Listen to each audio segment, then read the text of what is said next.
Good morning. আমরা যাত্রা শুরু করলাম গ্রিসের অ্যাথেন্স থেকে। আজকে যাচ্ছি আমরা ক্রুজ শিপে করে মাইকোনস আইল্যান্ডে। জার্নি টাইম মোটামুটি 6 থেকে 6.5 ঘন্টা লাগবে যতটুকু শুনেছি। দেখা যাক। নীল জলরাশির মধ্যে থেকে যাত্রা শুরু হলো। শিপটা অসাধারণ ক্রুজ শিপ। এখানে শোয়ার জন্য পার্মানেন্ট আমি যারা রুম বুক করতে চাই সেরকমও ব্যবস্থা আছে। সেই এরিয়াতে আমরা যাইনি।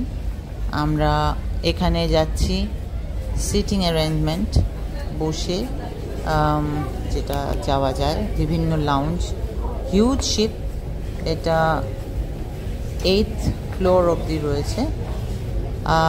তো বিভিন্ন ফ্লোরে বিভিন্ন রকমের অ্যারেঞ্জমেন্ট, এগুলো সমস্ত লাউঞ্জ। মোটামুটি 5th to 7th সমস্ত অনেক রকম নাম দিয়ে খুব সুন্দর সুন্দর লাউঞ্জ রয়েছে। সবই এসি এখানে সিটিং অ্যারেঞ্জমেন্ট, ভেতরের লাউঞ্জগুলো। তো আমি আর আমার ছেলে এখানে যেহেতু ভিউটা কম সেই জন্য আমরা আপার ডেকে বসেছিলাম। এর ভেতরে রেস্টুরেন্ট, খাবার দাবার, হালকা রিক্রিয়েশন, যা যা পসিবল সেগুলো সবই রয়েছে। বিউটিফুল শিপ আর অসাধারণ ভিউ যাকে বলে। তবে আন্দামান সি এর রং আলাদা আর এখানকার সি এর রং আলাদা। সমুদ্র এটা হচ্ছে আপার ডেক। আপার ডেকে বসলে পরে ভিউটা খুব সুন্দর পাওয়া যায়। সেই কারণে আমি প্রেফার করি, আমি আর আমার ছেলে প্রেফার করি আমরা আপার ডেকে বসতে, তাতে সব দেখা যায়। জানি এখানে সমুদ্রের আওয়াজ বা হাওয়ার আওয়াজ, সমুদ্রের গর্জন আর সেই সঙ্গে হাওয়ার গর্জন। আমার ভয়েস কতটা কি শোনা যাচ্ছে আমি জানি না, কিন্তু অসম্ভব সুন্দর একটা এক্সপিরিয়েন্স। নীল নীল সমুদ্রের জলে নিমগ্ন আমরা।